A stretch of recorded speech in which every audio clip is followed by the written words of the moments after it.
that recording? Yes. Okay. 5, 4, 3, 2, 1. Hey people, what's good? What's good? Good morning and welcome to episode 19 of Combat Culture Africa. On this desk today is a beautiful show lined up on UFC 246, Conor McGregor versus Donald Cerrone. But as usual, we're just going to go around with the introductions. So, on my right, I have Chidi B-Boy the Mill Nwankwo. What's up? What's up, people? Yes, and right across from him, I have my brother, Innocent Skelly Edache. Hey, everyone. How are you? Soft. Yeah, man, really soft. And then right across from me is my brother, Mayo Icebox Okunu. Minister here. Minister of Fitness. And we're recording in the beautiful studio of Body Rocks. How do I say that? Yeah. We're recording in our studio located in Body Rocks Fitness Studio, Abuja. Alright guys, real quick, we're just gonna hop right into it. UFC 246. But we're starting not with the main card or the main event, we're starting with our boy, Super Sodiq, who is fighting Andre Fili. Yes? Yes. Okay. So, we've been talking about Sodiq for a while, and I think the last couple of times that he's fought, we've been like, this is the time he's going to break into the top 15. And I really think this is the time he's going to break into the top 15. Why this time? I just think he's building a body of work that is getting harder and harder to ignore. I personally feel like the UFC likes him. He has a good story. He also projects a nice image. It's a nice guy. So yeah, it's the kind of guy you kind of want to have on your promotion. But Andre Fili is a difficult opponent. I was just looking at Fili's losses, and I think his first loss in the UFC was to Max Holloway. This is a long time ago. But he's fought some really good fights. I'm just going to run through his losses, and it's Max Holloway, Yair Rodriguez, Kelvin Qatar, and his last loss was Michael Johnson. So he strikes me as the kind of, and he strikes me as the kind of fighter who just has a ceiling. He's not quite an elite fighter, but he's a very, very dangerous fighter. There are knockouts in there are decisions where he outstruck people. His last win was a knockout as well. So it's going to be a test, definitely, for Sodiq. But like I said on our previous show, I do think Sodiq wins because Fili can be very wild in the octagon. And Sodiq is such a good technical, calm fighter. His last fight, you remember, he delivered the knockout after getting knocked down himself. So even mentally, there's sort of a clarity that he has. Okay, I got knocked down, but I'm not just going to cover up the entire round. I'm not going to run away. He got up and knocked the dude out. So, and his striking is quite technical, quite clean. He uses space very well. I just feel like for him, Fili is an opponent that he can handle. That's not to say that this isn't a dangerous fight for him. I think every fight in the UFC is a dangerous fight for anyone. But I'm hopeful. Putting my cards on the table, I am biased, but I'm hopeful and I anticipate that Super Sodiq Yusuf is going to win. Okay. Random question: have you ever seen Sodiq in a wrestling or grappling situation before? Well, I've seen his scramble. His scrambles are very good. Very good. That's true. And I do say he has some of the best defensive offense. Yeah. He can be moving away from you or sprawling at the same time. He's still striking. He's still coming forward and throwing bombs at you like he just do one there just now. Yeah. And I really, really favor that. And then one of the things that makes me really feel confident about him winning, because I agree completely with Skelly that Andre Fili is actually a very dangerous opponent, and it's a good test. And I think it also says something about what the UFC is trying to do for him. Put him on a big card like this. So obviously the card is like a big headliner, so he hasn't been able to be put on the main card, but he's still on this card, the first card of the year. It's saying something. But one of the things I really like best about Sodiq is he just stays focused. There's nothing about him that says I'm going to get distracted. He seems to just ooze discipline and focus. Yeah, his downtime, he's doing something charitable, whatever. There's nothing. I'm not saying, I don't know, maybe he's just very quiet about it. Maybe he's a party animal sometimes, but he just seems like he just has everything. He knows exactly what he wants, Yes. and he's just working towards it. And I always back that kind of focus. So I'm always going to prefer. And interesting fact. So we were just talking about Sodiq's last fight, Gabriel Benitez. Both Benitez and both Sodiq and Fili have beaten Benitez, both first round knockouts. Wow. Yeah, so just an interesting fact about their combined records. How do you guys think? Okay, you want to say something? Oh yeah, well, I was just gonna chip in onto the what I think about Sadiq anyway. So I was really surprised when I found out that he was on the card. Okay. Well, I was like, okay, they needed him to be in a recent fight. At the same time, I feel the UFC are really trying to grow him as a fighter, as a superstar that he really is. So one thing I noticed, okay, he's an undercard, but yet on the Instagram page on the UFC, they posted a picture of him saying that this is the fighter people are sleeping on. Can you imagine, a guy in the undercard? That really never happens. So the UFC recognizes him. They recognize him as a superstar already. So him being undercard doesn't mean anything. Yeah, he's coming up. He's literally coming up. And sorry, I think you wanted to make a point. It's a question. How do you think, especially you, both of you that have fought before, how do you reckon being on the first card of the year affects his number of appearances for the rest of the year? Since it's the first fight of the year at the start of January, do you think that means there's a possibility for him to fight 4 times, 3 times, as opposed to somebody who might start fighting in April? Later. How do you think that affects it? I think it definitely plays a part. I never ever fought around that time. The earliest in the year I ever fought was March. But I would always fight late in the year. So I always like to fight around my birthday time, November, winter time, because I found it a few times I fought in the summer. I actually hate fighting in the summer because you find it hard to sell tickets. People usually traveling, and then when people are out enjoying the sun, having cocktails, the beach, and then you're training, and it was so distracting. I hated writing exams in summertime as well abroad, because you just want to be outside, you want to be doing stuff, and you have to be so focused. Girls in nice outfits. Maxi dresses. Let's not get to that true, because I could go on about maxi dresses. Again, him being on this card, obviously, he signed the contract to be on this specific card for a reason. Because again, his colleagues, his Nigerian colleagues, are all champions. So he wants to put in the work. I'm guessing he's planning on fighting at least 3 times this whole year. So him fighting this early on gives him all the mental strength and just the mental, physical strength to actually keep going. Okay, he fights now. Let's say in the next 3 more months, he's getting ready for another fight. Again, next 3 months again, he's getting ready. So I think the table is definitely set for him. He's 26, and maybe I should pump the brakes a little bit on ranking because I think this is going to be his 4th fight in the UFC. But it's really set for him to have a really, really good year. If he can come out of this without taking much damage, we've never seen him take a lot of damage in any fights. If he can come out of this, he's been knocked down 3 times.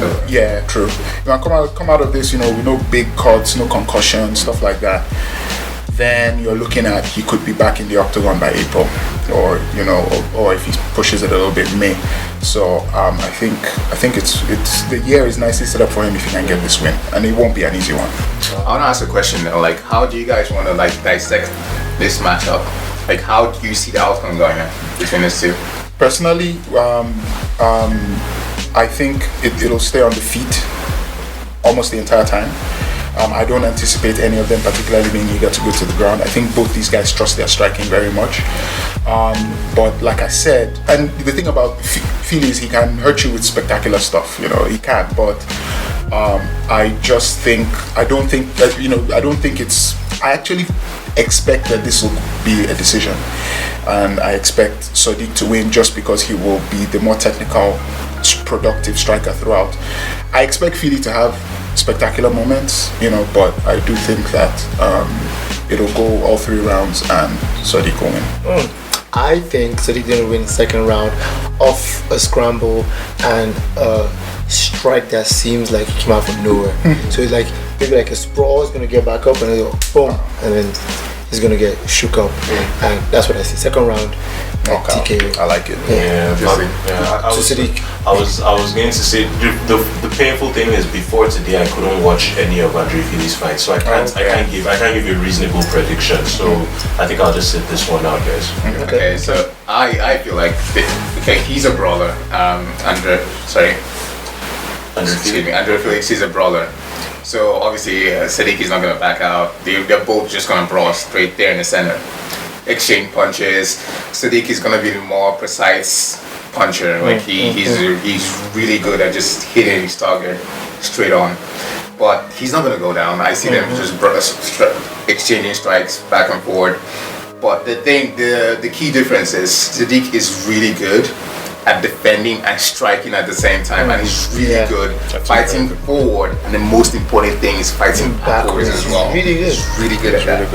He can be backing off, keeping his distance, at the same time still hitting you while he's going. He has some underrated footwork, and that's what you said. A strike is gonna come that no one sees coming. That's where it's gonna come from, that back foot.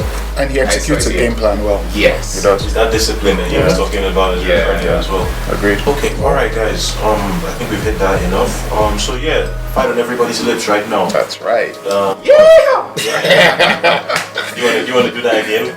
Properly so the mic catches. All right. Yeehaw! We have Donald Cowboy Cerrone versus Conor, the Notorious one, McGregor. Yeah. This fight is happening on the 18th of January in Vegas, and it's happening on UFC 246.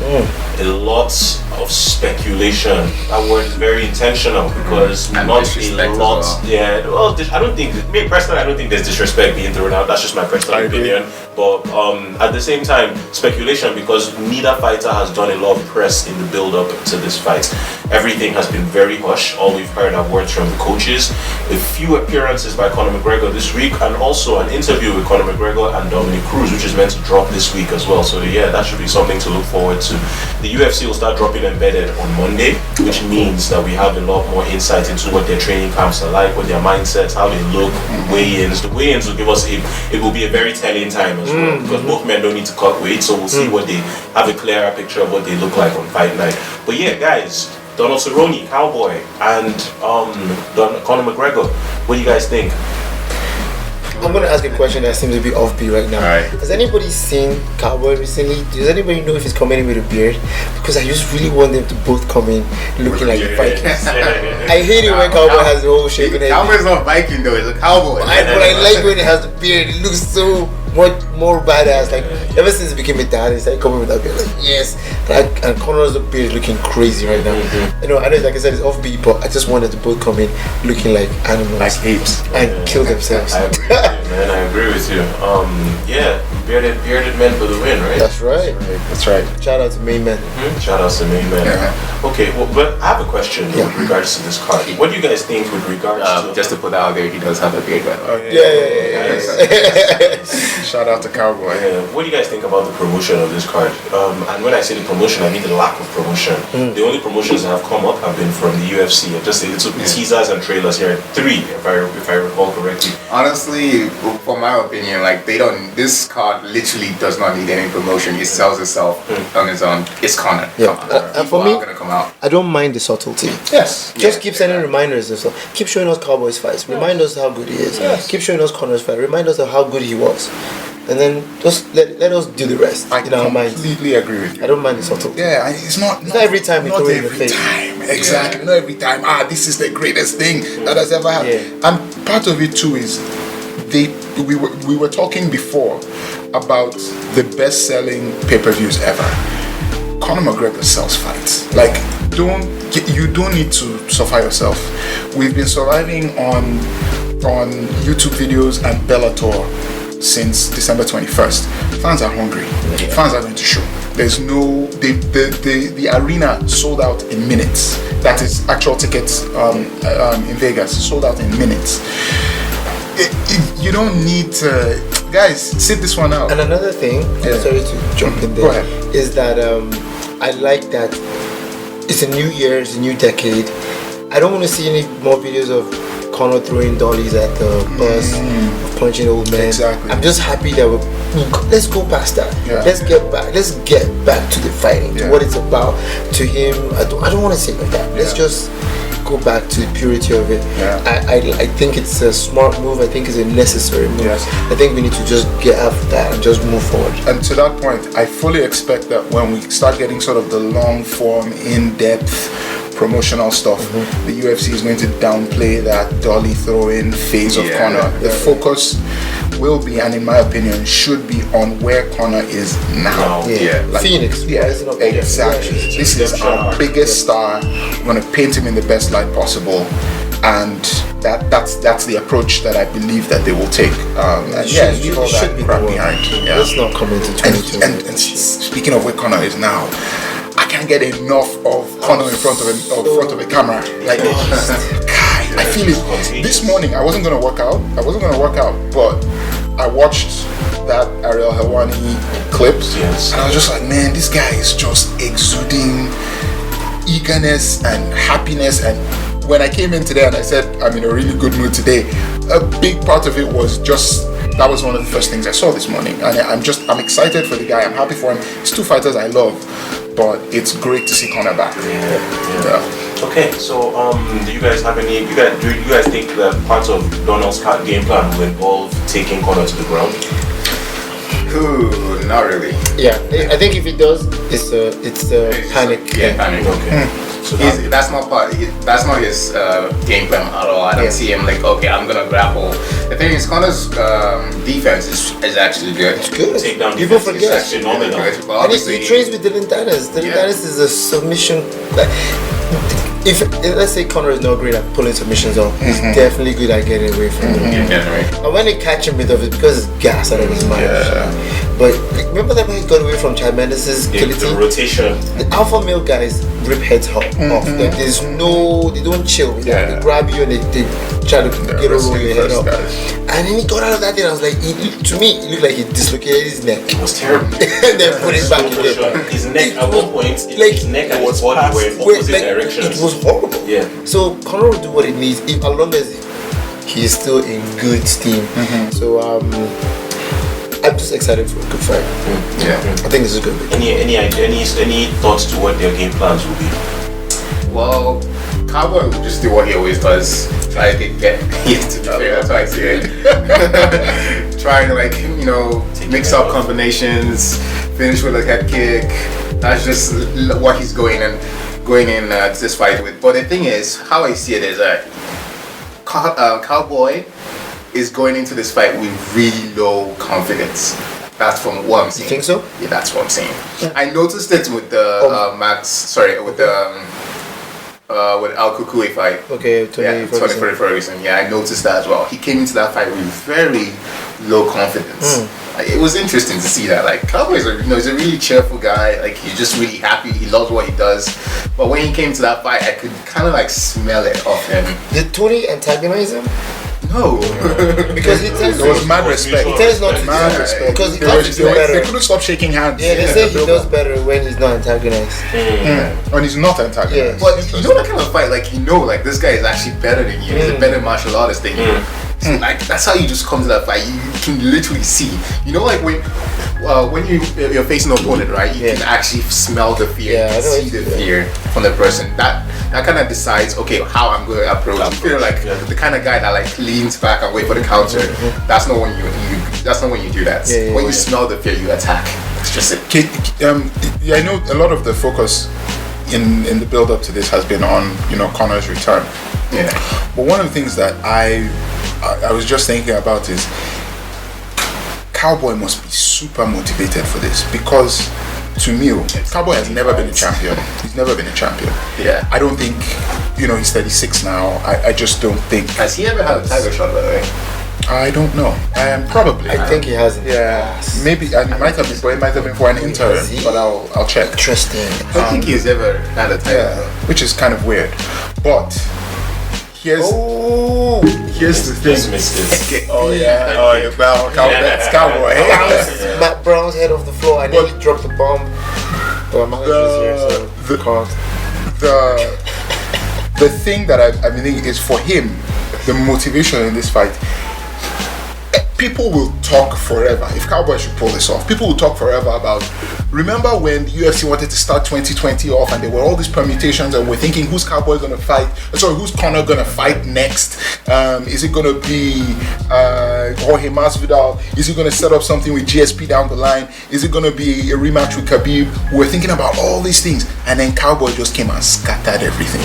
Like, if Cowboy might be feeling a little bit slighted, like he's the all-time leader in wins, he's the all-time leader in finishes, he's really high up there. I don't think he's number one, but he's really high up there when it comes to bonuses. No, he is. And he is nobody is giving him his due. So I do think, yes, I think he's rightly the underdog. I'm not suggesting that I actually expect that he'll win, but he has a point to prove. If he can, there has to be a chip on his shoulder. Yeah, there is. It's I just one more thing. If what if scenario? What if Conor McGregor wins? But then in April, wait, what is that? The what if? What if Conor McGregor wins? But then on April 18th, Tony Ferguson wins. There you go. How do you guys think that plays out in the future? Oof. Man, I know Conor will say he wants to win. Yeah. He's gonna want that belt. Yeah. Probably. That'll make him a 3-time champion. You don't think the bad blood or revenge over Khabib will spill over? It's all business.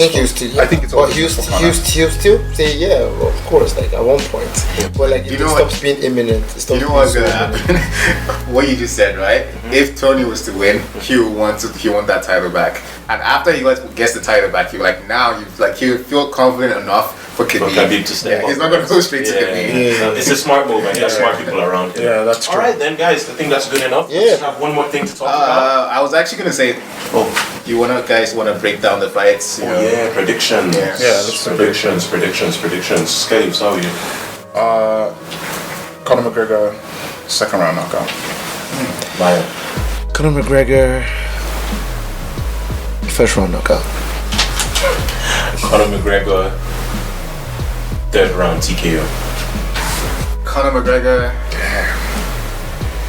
knockout in 241. Cowboy, I love you, man. I'm so sorry. We just had that. 241 and like 2 First minutes, 41 seconds. Oh, the first round. Yeah. I'm sorry. I don't want to move on. Let me just add one more thing. There's a guy fighting on the undercard out of TriStar Gym. Yes. Nasrat Hakparast. Watch that dude. And there's someone called Chaz Skelly. Hey, my new favorite fighter. We're going to support him anyway. Who I only found out about today. What division is he in? Hakparast might be I think he's a lightweight, but let me check. Okay, and then the Skelly. Yes, he's a lightweight. Skelly is a featherweight. Okay, fair. Yeah. Sweet. Yeah. All right, guys. So we have one bit of information. We want to have a viewing. We are having a viewing party for UFC 246. We are going to have. The fight is going to be by 4 a.m. Nigerian time. We're going to be at the Minister's Mansion. People who are interested should send us a DM on Twitter or Instagram, and then we'll get back to you. So with the details. So for anybody who wants to come join us, watch the fight, see how they progress, live reactions, be featured on our YouTube channel, on our Instagram and our Twitter, please send us a DM. We want you guys over. We'll have drinks, we'll have food. Let's make it a party. Let's have fun. Well, if anybody got any connections to any hotels out there that wants to kind of do this deal with us, where we kind of bring people over, get them to buy drinks from you, maybe get like a subsidized rate on your hotel rooms. Yeah, just let us know. We're open. Yeah. So as it stands now, I think, does anyone have any closing words? That's it. On to the next one. Yeah. The next one. So as usual, guys, please follow us on Twitter. It's Combat Culture Africa. Follow Combat Culture AF on Twitter, Combat Culture Africa on Facebook, Combat Culture Africa on Instagram. Send us a DM or a tweet at us on Twitter, and whatever you tweet at us, if it's a question, it will be featured on the following episode. We're on YouTube now, Combat Culture Africa. Maybe check us out there. That's right. And all the podcasts will be going on Instagram and YouTube moving forward. So as you can see, we are expanding. So you get with the program, get out the way. And I keep saying this over and over. If you're not training at Body Rocks, what are you doing with your life? What the are you doing? Yeah. All right, guys. So Somebody peace. just looked at me with 3, 2, 1. 3, 2, 1. Peace.